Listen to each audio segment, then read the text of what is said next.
এখন এমন একটি পণ্যের লাভ ক্ষতি সম্পর্কে জানব যে পণ্যে নির্দিষ্ট পরিমাণ মূল্য বৃদ্ধি করা হয় এবং ডিসকাউন্টও দেওয়া হয়। একজন ব্যবসায়ী ক্রয় মূল্যের চেয়ে 20% বেশি দাম লিখে রাখে, আবার লিখিত মূল্যের উপর 10% ছাড়ও দেয়, অর্থাৎ ডিসকাউন্ট দেয়। তবে তার লাভ কত পার্সেন্ট থাকে?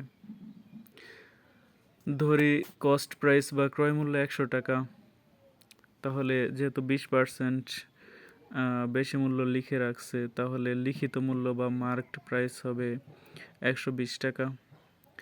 আবার এই লিখিত মূল্যের উপর 10% ছাড় দেয়, অর্থাৎ 100 টাকার পণ্য সে বিক্রি করে 90 টাকায়। আর ওইখানে মার্কড প্রাইস বা লিখিত মূল্য হয়েছিল 120 টাকা, তাহলে যেহেতু 10% ছাড় দিয়েছে, অর্থাৎ 100-তে 90 চলে আসছে, তাহলে নতুন সেলিং প্রাইস বা বিক্রয় মূল্য হবে 90% এর 120 টাকা সমান সমান 108 টাকা কাটাকাটির পর। অর্থাৎ আমরা এখানে দেখতে পেলাম যে ফাইনাল বিক্রয় মূল্য 108 টাকা আর সে কিনেছিল 100 টাকায়, তাহলে তার শতকরা লাভ হয়েছে 8 টাকা। ওকে, এটাও সহজে করা গেল, বা থিঙ্কিং পাওয়ার দিয়ে না লিখেও করা যাবে। তবে এমসিকিউতে আরও দ্রুত করার জন্য আরেকটা পদ্ধতি ফলো করা যায়।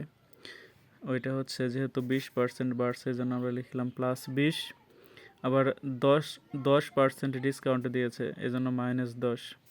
এ প্লাস আর এ মাইনাস দুইটা মিলে মাইনাস, প্লাস যে মাইনাসে মাইনাস, পরে এই 20 আর এই 10 গুণ করলাম, পরে 100 দিয়ে ভাগ করলাম, সমান সমান 10 - 2 সমান সমান 8%। এটা দিয়ে আরও দ্রুতভাবে করা যায়।